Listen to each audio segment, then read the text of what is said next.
Bonsoir à tous. Merci d'être là pour ce 67e numéro de Alliance Éco.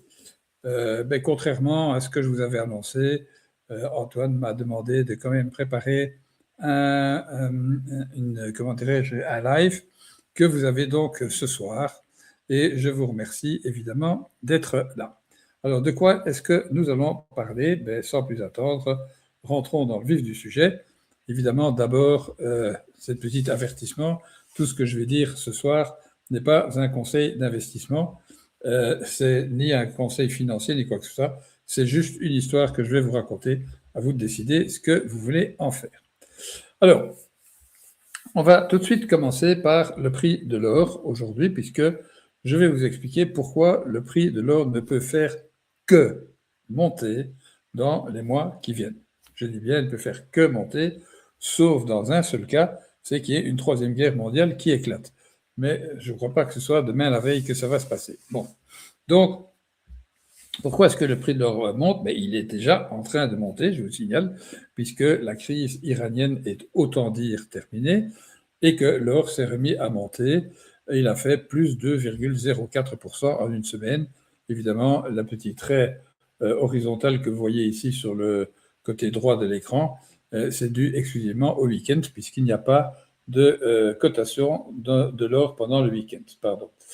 Alors, voyons maintenant pourquoi donc l'or ne peut que monter. Et pour pouvoir expliquer ça correctement, on doit remonter jusqu'en l'an 2022 et plus particulièrement février 2022. Qu'est-ce qui s'est passé en février 2022? C'est très simple. C'est le début de l'opération spéciale russe en Ukraine, c'est-à-dire le début de la guerre entre la Russie et l'Ukraine. Et qu'est-ce qu'il se passe à ce moment-là? C'est que l'or cote 1836 dollars en moyenne sur, je prends le 15 février ou le 12 février, puisque c'est à ce moment-là que les Russes ont envahi partiellement l'Ukraine. L'or était à 1836 dollars. Et depuis lors, en exactement 4 ans, puisque nous sommes on n'est pas plus en février 2026, mais si, au plus haut, l'or était au plus haut en 2026, le 28 février ou le 27 février 2026, l'or a pris 278,95% en 4 ans exactement. Mais ce qui est intéressant, c'est de regarder comment cette hausse s'articule. Parce qu'on voit que entre février 2027 et août 2025, où le prix est à 3347 dollars en août 2025, le 20 août 2025, l'or a augmenté de 211% sur 3 ans et demi à peu près. Et puis, en exactement 6 mois, 7 mois, il a fait, c'est 0,8. Donc, en exactement 6 mois, oui, exactement 6 mois, il a pris 153% de hausse, c'est-à-dire une hausse absolument vertigineuse qui s'est faite en 6 mois de temps, puisqu'il est passé de 3347 à son plus haut, 5113 dollars le 27 ou le 28 janvier 2026. Février 2026, pardon. Et donc, pourquoi est-ce que je vous montre ça? Tout simplement parce qu'il faut une explication à cela.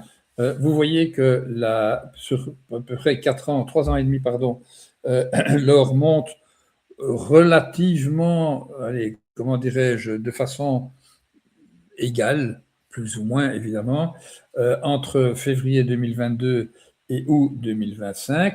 Et puis tout d'un coup, boum, c'est une hausse vertigineuse. Et à quoi est-ce que c'est dû, pensez-vous? Il faut comprendre que ce qui s'est passé en février 2022, et c'est aussi écrit sur la planche ici, c'est le gel de 300 milliards de dollars de réserves financières russes. Les Américains et les Européens ont décidé conjointement de geler les avoirs russes, chose qui ne s'était absolument jamais passée. Et il faut savoir que, évidemment, ce genre de décision, ça a créé un choc monumental au niveau de toute les banques centrales du monde. Pourquoi? Eh bien, parce que tout d'un coup, il y a une prise de conscience que les réserves monétaires, des avoirs monétaires qui sont normalement sacrés, eh bien, ne sont plus sacrés du tout. D'accord? Et il faut savoir que les banques centrales, ce sont les institutions au monde qui ont les meilleurs spécialistes des questions monétaires. Donc, en gestion monétaire, je vous garantis qu'il y a peu de gens qui réussissent à battre les économistes en chef des banques centrales. Et donc, qu'est-ce que ces économistes en chef ont pris comme décision? C'est de dire, ben, nos réserves, normalement, sont établies en dollars parce que c'est beaucoup plus facile puisque tout le commerce international se fait en dollars. Eh bien, aujourd'hui, le dollar n'est plus sûr du tout. On peut nous coincer nos monnaies comme on veut. Et donc, par conséquent, il faut retourner à une réserve inaliénable. Et cette réserve inaliénable, eh bien, il n'y en a qu'une, c'est l'or. J'ai déjà dit des centaines de fois sur cette chaîne qu'il y a deux monnaies de réserve, d'une part le dollar et d'autre part l'or, pardon. Et si le dollar, eh bien, on ne peut plus avoir confiance dans le dollar, eh bien, on va nécessairement aller vers l'or. Et donc, les banques centrales se sont mises à acheter de l'or et encore de l'or, même quand l'or était très cher. Donc pourquoi est-ce que les banques vont acheter alors que le prix est cher? Regardez, le prix a quand même augmenté de 210% entre 2022 et 2025, et pourtant les banques ont acheté à qui mieux mieux. Pourquoi? Ben, tout simplement parce que même si le prix est cher, l'expérience d'un gel de devises, de réserves monétaires d'un pays est tellement traumatisant qu'on passe par-dessus le prix et on dit tant pis, c'est gravé dans la mémoire, on continue à acheter de l'or parce qu'il faut absolument trouver des réserves qu'on ne peut pas nous prendre.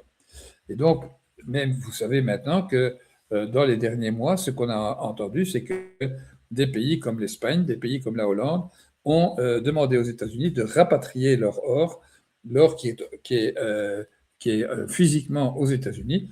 Eh bien, cet or est rapatrié en l'OCDE pour que justement on ne puisse même pas bloquer l'or non plus, parce que ce dont on se rend compte, c'est que les réserves de dollars, elles sont où? Ben, elles sont dans la Banque mondiale et au Fonds monétaire international. Et donc, par conséquent, le Fonds monétaire international et la Banque mondiale sont gérés par les Américains. Il est donc tout à fait évident que si on a de l'or aux États-Unis, eh bien, il faudra peut-être mieux le rapatrier que de le laisser dans les mains des Américains qui peuvent faire main basse dessus.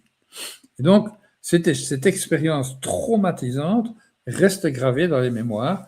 Et donc, ça veut dire que l'achat d'or n'est plus un achat émotionnel, mais ça devient un achat qu'on appelle structurel, c'est-à-dire c'est la restructuration des réserves monétaires de pays qui se fait maintenant en or et non plus en dollars. Et donc, il faut bien comprendre que si l'or devient, ou l'achat d'or devient structurel, qu'est-ce qui s'est passé? À force d'acheter, et maintenant je vais revenir à cette planche-ci, à force d'acheter pendant à peu près 3 ans et demi, 4 ans, 3 ans et demi, pratiquement linéairement, l'or a monté de 211% en 3 ans et demi, eh bien, à un certain moment, les institutionnels, c'est-à-dire des petites banques, des fonds de pension, des fonds des fonds d'investissement, oui, peu importe, des family office, etc., ont été gagnés par la fièvre de l'achat d'or, et c'est à ce moment-là que tout d'un coup, le prix a commencé à monter de façon stratosphérique, comme une fusée. 153% en 6 mois, c'est absolument colossal. Eh bien, justement, pourquoi? Parce que il y a eu cette perte, hein, cette crainte, c'est ce qu'on appelle la crainte du FOMO, hein, c'est the fear of missing out, ça veut dire la crainte de rater le coche, et donc tout le monde s'est mis à acheter de façon énorme, et ça a fait flamber le prix de l'or bien au-delà de sa fonction de réserve monétaire, puisque 153% en 6 mois, il n'y a pas une seule inflation au monde qui a fait 153% en 6 mois de temps même dans des pays comme le Zimbabwe. Donc, par conséquent, il faut comprendre que là, ça devient véritablement une fièvre émotionnelle d'achat d'or qui, évidemment, à un certain moment, retombe parce qu'il y a une correction, les gens sortent de l'émotion et surtout les institutionnels disent maintenant, c'est tellement incroyable, on va prendre nos bénéfices et patatras, eh bien, c'est à ce moment-là que l'or a redescendu pratiquement aussi rapidement, puisqu'en 2 mois de temps, il a perdu 28%. D'accord? Et donc, cette montée, cette volatilité vers la hausse et vers la baisse, émotionnellement, elle est à expliquer émotionnellement à partir de août 2025. Mais par contre, ce qui est important de comprendre, c'est que eh bien, l'or continue à être acheté. Alors, qu'est-ce qui s'est passé aussi à partir du mois de février? Eh bien, c'est la guerre en Iran.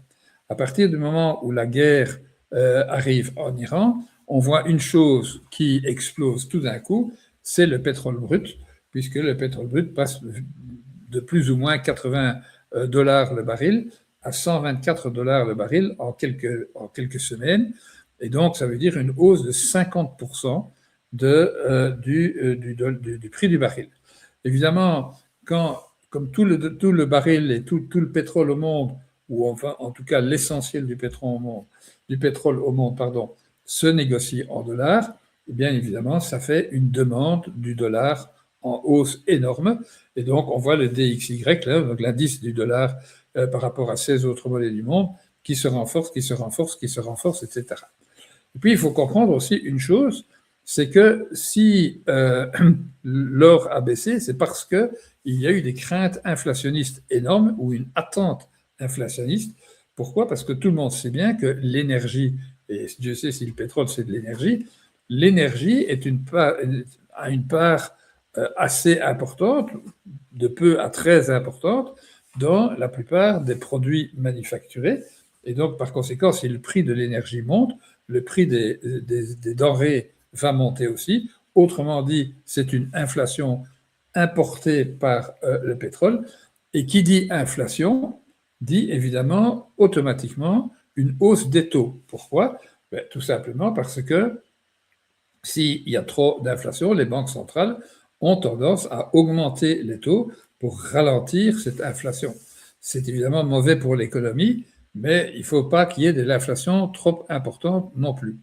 Et en plus de ça, il faut comprendre que comme il y a une inflation en quoi? Ben, en dollars, évidemment, eh bien, ça a fait que, comme le dollar s'est peut-être renforcé, mais il y a eu pléthore de création de dollars, les prêteurs cherchent et disent, oui, mais nous, on veut un taux d'intérêt sur les obligations américaines, exprimé en dollars, évidemment, eh bien, on veut un taux plus important. Et donc, ça veut dire quoi? Que des obligations qui offrent des taux d'intérêt plus élevés, un dollar qui est plus cher, un pétrole qui est plus cher, eh bien, évidemment, qu'est-ce qui se passe à ce moment-là? Eh bien, c'est que le coût d'opportunité de l'or baisse. Qu'est-ce que ça veut dire? Le coût d'opportunité de l'or, ben, ça veut dire le coût pour détenir de l'or. Il faut rappeler que l'or ne rapporte absolument pas d'intérêt et que si on a une inflation à 3,5% ou 3% ou 3,5%, peu importe, et des taux d'intérêt qui frisent les 5%, eh bien, évidemment, les institutionnels et la plupart des investisseurs commencent à se dire c'est pas intéressant de garder de l'or parce que l'or ne me rapporte rien, alors que le taux réel de gain sur une obligation américaine commence à approcher les 2%. 3,5% d'inflation plus 5,5% de taux d'intérêt, eh bien, ça fait la différence entre 5,5 et 3,5, ça fait 2. Donc, ça veut dire que le rendement réel d'une obligation américaine est de 2%, alors que le rendement réel de l'or a toujours été nul et zéro. Bien. Et donc, c'est ça qui a fait que c'est le mécanisme, et c'est ça que la plupart des gens ne comprennent pas parce qu'on raisonne émotionnellement, ah là là, l'or descend, qu'est-ce qu'il faut faire? Il faut quitter, etc. Non, il suffit de réfléchir à quel est le mécanisme qui a mené à cette baisse de l'or. Et donc, il y a aussi une autre chose importante, c'est qu'évidemment, comme le dollar a monté très très très fort et que beaucoup de pays se disent, oulala, comme le dollar augmente, eh bien, je vais investir massivement dans des obligations américaines, parce que ça me rapporte non seulement de l'intérêt, mais c'est une monnaie qui devient un peu plus forte par rapport à la mienne. Donc, quand je revendrai des dollars, je ferai encore un bénéfice par-dessus le marché. Et donc, l'un entraîne l'autre, c'est une espèce de cercle vicieux ou cercle vertueux, je ne sais pas comment il faut l'appeler, qui fait que tous ces phénomènes se renforcent. Donc, je répète, hausse du dollar égale hausse de l'or, égale attente inflationniste, égale prix des obligations plus cher, égale inflation peut-être un peu plus chère, mais entre-temps, il y a quand même un intérêt réel. Donc, que font les gens? Ils vendent de l'or pour acheter du dollar qui rapporte plus. C'est un phénomène tout à fait mécanique. Mais ce qu'il faut surtout comprendre, c'est que les deux forces, choc pétrolier et hausse du dollar ou hausse des taux, d'accord, sont des phénomènes transitoires. Ce pas des phénomènes permanents.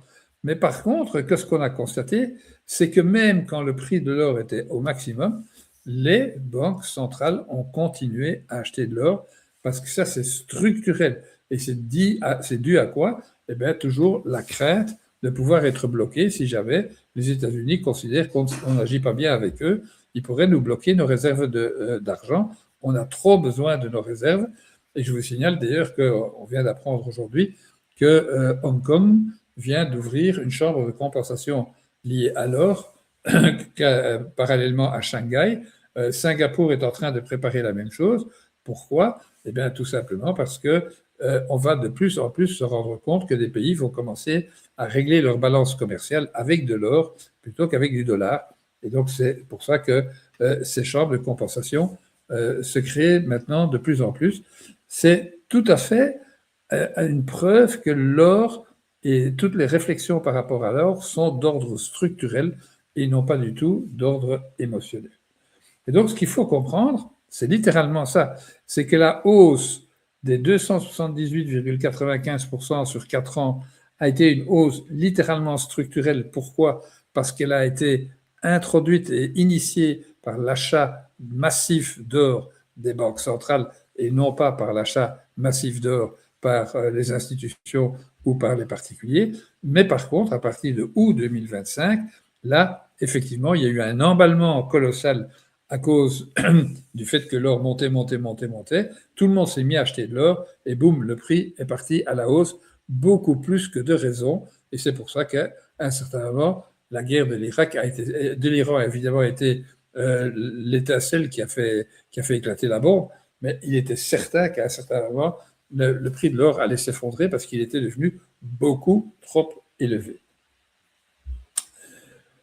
Bon, qu'est-ce qu'on a constaté? Donc, c'est depuis février de cette année-ci jusqu'à aujourd'hui, eh bien, l'or a fait une chute tout à fait progressive, enfin assez rapide, de plus ou moins 28%. Et puis maintenant, il est en train de se redresser. Pourquoi? Eh bien, comme je vous l'ai dit, la crise de l'Iran est pratiquement terminée. Bon, il y a peut-être encore quelques velléités de faire pampan quelque part, mais fondamentalement, je crois que la crise est résolue. Et donc, par conséquent, eh bien, le prix de l'or s'est remis à monter.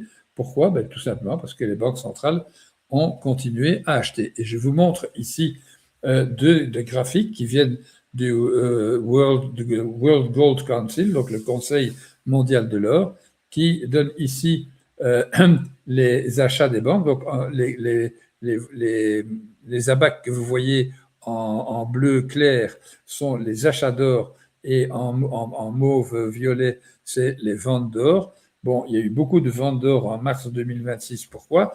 Ben, tout simplement parce que et les États-Unis et l'Iran ont vendu des quantités massives d'or, Israël aussi, la Turquie aussi, tout ça parce que, évidemment, il y a une guerre, il faut financer les guerres. Et pour la Turquie, c'est pas la guerre, c'est pour financer la chute de leur monnaie qu'ils ont vendu de l'or. Mais sinon, vous voyez que depuis janvier 2024, les abacs bleus clairs sont largement plus importantes que les abacs bleus foncés ou violettes ici. Et que ce qu'on voit aussi en numéro 2, eh bien, c'est que les banques centrales disent qu'elles vont encore augmenter leurs achats d'or, puisqu'on est passé de 43% des banques qui disent oui, on va acheter encore plus d'or à 45%. Mais ce qui est aussi important, c'est que 54% des banques disent et on va continuer nos achats comme on l'a fait maintenant. Donc, ici, c'est augmenter et ici, c'est continuer. Donc, vous voyez, il y a plus de 90% des banques centrales qui disent on va continuer à acheter de l'or. Donc, ce phénomène structurel, eh bien là, il est confirmé par des statistiques du Conseil mondial de l'or, qui est quand même un organisme mondial très connu à cet égard. Et donc, quand on va parler maintenant de la baisse de l'or, les 28% ici, eh bien, non, pardon, on ne va pas parler de la baisse, on va parler des deux hausses, puisque la première hausse, c'est celle qui a eu lieu jusqu'à maintenant, d'accord, qui est ici, et ce que je voulais montrer, pardon, c'était cette flèche-ci, ici, d'accord, la flèche qui remonte vers le haut. Pourquoi? Eh bien, parce qu'on sait que quand la crise sera terminée, la crise transitoire sera terminée, il est absolument certain que l'or va commencer à remonter, et ce que tout le monde attend, c'est qu'il atteigne de nouveau le prix le plus élevé qu'il ait jamais eu, à savoir les 5 113 dollars de l'once, d'accord? Ça ne devrait pas aller, pas trop tarder. C'est pour ça que les banques disent, eh bien, normalement, on devrait atteindre ça bien avant la Noël, puisqu'à fin de l'année, normalement, les prévisions sont de 5 800 à 6 000 dollars l'once. Je rappelle que 6 000 dollars, c'est quand même 900 dollars de moins que 5 113. Donc, c'est quand même beaucoup. Et, on est parti vers ce nouveau sommet. Mais il faut comprendre qu'il y a une énorme différence entre le sommet 1 et le sommet 2. Pourquoi?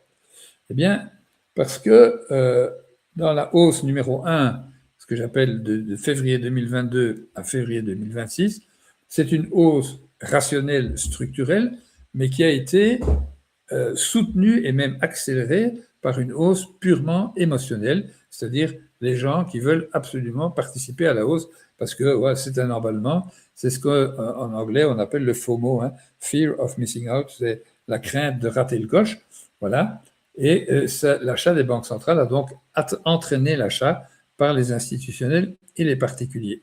Et cette hausse s'accélère quand les particuliers, surtout, se disent c'est trop beau pour être vrai, c'est maintenant qu'il faut y aller, et tout le monde achète parce que, bon, et je suis peut-être responsable de ça, en partie parce que j'ai toujours dit achetez de l'or, achetez de l'or, achetez de l'or, parce que l'or ne peut faire que être le garant de votre pouvoir d'achat. Mais c'est une hausse fragile. Pourquoi est-ce que c'est une hausse fragile? Tout simplement parce qu'au moindre retournement, comme les gens émotionnellement achètent, émotionnellement, ils vont vendre aussi. Et c'est ce qu'on a vu, d'ailleurs, de février à aujourd'hui, puisque de mars pardon, à aujourd'hui, c'est que l'or a baissé de 22 semaines, de 22% en pratiquement, allez, pas une semaine, mais peut-être moins d'un mois, 3 semaines, ce qui est manifestement un signe de panique. Il y a énormément de gens qui ont revendu, et ça, c'est tous les gens qui ont acheté émotionnellement. Est-ce que les institutionnels et les banques centrales ont vendu?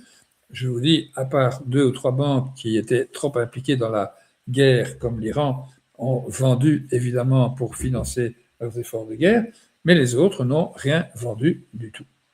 Et donc, les banques centrales achètent encore, et je vous signale que pendant le premier trimestre 2026, c'est-à-dire en plein dans la hausse, puisque je rappelle que la baisse a commencé à fin février, donc pendant 2 mois, eh bien, les banques centrales ont acheté 244 tonnes d'or au premier trimestre 2026, ce qui représente quand même une hausse de 17% par rapport à leurs achats du quatrième trimestre 2025, où c'était déjà en plein en hausse aussi. Et donc, on sait que l'or va monter à nouveau à 5 000 dollars. Et là, ce qui sera important de vérifier, c'est est-ce que ça va se maintenir? Est-ce que ça va de nouveau franchir la barre des 5 000 et encore monter au-dessus? Et si c'est le cas, et il y a 99% de chances que ce soit le cas, eh bien, ça va être une indication extraordinaire que le fondamental est bien perçu par les institutionnels et par les banques centrales, à savoir l'érosion constante de la valeur de l'argent papier. Donc le dollar va se casser la gueule, l'euro va se casser la gueule, les monnaies européennes vont se casser la gueule, sauf le franc suisse. Et donc, ce fondamentalement va devenir un socle de raisonnement complètement différent du socle de raisonnement de 2022. On ne sera plus dans l'histoire « Ah, il faut se prémunir contre un possible gel de nos avoirs ». Maintenant, il faut avoir de l'or pour garantir sa monnaie. Et en plus, l'or ne pourra plus redescendre, étant donné le fait que, eh bien, on a vu qu'après la guerre de l'Iran, l'or s'est remis à monter. C'est donc bien la preuve que les monnaies fiduciaires, les monnaies papier, perdent complètement leur crédibilité. Et c'est maintenant contre ça qu'il faut se prémunir, beaucoup plus que contre le gel des avoirs. Et donc, il faut comprendre ceci aussi, c'est qu'à partir du moment où ce fondamental va commencer à rentrer dans la tête des banques centrales qui n'ont pas encore acheté d'or ou qui ont acheté peu d'or, eh bien, qu'est-ce qui va se passer? C'est que comme ces monétaristes vont se rendre compte que la dégringolade du dollar et la dégringolade de l'euro deviennent carrément inarrêtables, eh bien, il faudra évidemment acheter de l'or aussi. Et ça va générer des décisions de long terme pour les banques centrales qui n'ont pas encore acheté d'or et qui voient la valeur de leurs réserves papier diminuer constamment. Évidemment, ces nouveaux achats vont créer un emballement qui lui-même, et on est reparti dans un cercle vertueux ou vicieux, à chacun de juger, mais on est parti pour une hausse, pas une hausse aussi rapide qu'on en a connue sur les 6 derniers mois, de 2022 ou 2025 à février 2026, ce sera probablement une hausse plus lente, mais beaucoup plus longue. Et on peut le vérifier parce que si on va chercher les crises financières de 1979, les crises financières de 2008 et celle de 2022 maintenant, parce que c'est ce qu'on voit maintenant, eh bien on voit qu'il y a une hausse constante de l'or, mais qui atteint des sommets toujours plus élevés. Ben, ça, c'est normal parce que comme l'or est exprimé dans une monnaie qui perd de son pouvoir d'achat, évidemment, le prix devient de plus en plus élevé. Et donc, c'est pour ça qu'on peut dire, avec quasi-certitude, je dirais 99,9% de certitude, que l'or va nécessairement monter après la crise de l'Iran. Et puis, il y a un phénomène qui va encore renforcer cela, c'est la dette des États-Unis. Je rappelle quand même que la dette des États-Unis, 40 000 milliards de dollars, c'est la dette du pays dont la monnaie est la monnaie de réserve mondiale. Et donc, 40 000 milliards de dollars vont entraîner des paiements d'intérêts d'environ 1200 milliards de dollars, c'est-à-dire plus que le budget de l'armée américaine. C'est absolument monstrueux, d'accord? Et donc, qu'est-ce qui va se passer? Si on doit payer 1200 milliards et que ces milliards doivent venir de quelque part, ils vont venir évidemment des impôts des États-Unis. Et ça, Trump a promis qu'il allait baisser les impôts. Donc, il n'y a plus qu'une seule solution. Il n'y a plus qu'une seule solution, c'est que, et c'est ce que Kevin Warsh, le nouveau patron de la Fed, a laissé sous-entendre, c'est que la hausse des taux n'est pas nécessairement la meilleure des solutions pour combattre l'inflation. Alors pourquoi est-ce qu'il dit ça? Parce que c'est complètement faux. La hausse des taux est de tout temps, enfin depuis 1913, la seule arme réellement efficace pour arrêter l'inflation. Mais tout simplement parce que une autre façon de gérer le problème, c'est de laisser dégringoler la valeur du dollar. Et comment est-ce qu'on fait ça? Eh bien, on va essayer de relancer l'économie en maintenant des taux bas malgré l'inflation, en espérant que la croissance des États-Unis va excéder le taux réel et de cette façon-là, commencer à rembourser la dette. C'est une possibilité et on entend des signaux de la part de Scott Bessent, le ministre des Finances, de M. Trump, de Jill Evans, le vice-président, qui commencent à parler d'une autre façon de la Constitution américaine et de ce sur quoi ils vont se concentrer, non plus sur le consommateur, mais sur la production. Alors, je vais faire un petit débat à ce propos-là plus tard. Je ne vais pas commencer à élaborer maintenant, parce que sinon on est parti pour des heures. Mais on commence à comprendre qu'ils vont créer probablement, même plus que probablement, une baisse des taux malgré une grande inflation. Alors, qu'est-ce que ça veut dire? Mais s'il y a une baisse des taux, d'accord, alors que l'inflation est énorme, mais vous comprenez bien qu'il y a un énorme gagnant là-dedans, c'est l'or, évidemment, puisque à des taux de 3,25, 3,50 d'intérêt et une inflation qui est exactement pareille, eh bien, tout d'un coup, il n'y a plus de coût d'opportunité de l'or, puisque l'opportunité de tenir l'or est zéro, l'inflation moins les taux, c'est aussi zéro, et comme le dollar devient très fragile, il est évident que la majorité du monde va choisir l'or, qui est quelque chose de très solide, de très permanent, de très tangible, et donc, bien évidemment, l'or va bien évidemment s'enflammer. Mais il y a un autre phénomène qui va jouer aussi, et qui va faire que l'or va continuer à monter pendant probablement des années et des années, c'est l'inflation, parce que l'inflation, c'est l'ennemi numéro un de l'épargnant. Il faut bien se rendre compte que si vous avez un compte en banque ou un compte d'épargne qui vous rapporte du 2%, avec une inflation qui est 3,5, 4, 5%, eh bien, votre pouvoir d'achat de votre épargne diminue comme neige au soleil. Et donc, effectivement, c'est ce que j'ai voulu représenter par ce graphique. Si j'ai un taux de 1%, 2%, 3%, 4%, 5%, et une inflation de 1, 2, 3, 4, 5, bon, il fallait que ce soit plus étendu ici sur le graphique, mais ça n'a pas d'importance. Si j'ai un taux de 4,5 et une inflation de 2, ben, il est évident que je gagne du pouvoir d'achat, puisque mon argent rapporte des intérêts. Non seulement mon argent ne perd pas de son pouvoir d'achat, mais en plus, j'ai gagné quelque chose. Donc, je gagne en pouvoir d'achat. Par contre, si l'inflation est de 4,5 et que mon taux est de 2 ou de 2,25, ben là, je commence à perdre du pouvoir d'achat puisque mon argent, il diminue, il ne peut plus acheter la même chose que l'année précédente. Et donc, il faut comprendre que l'inflation, c'est l'ennemi numéro un de l'épargnant.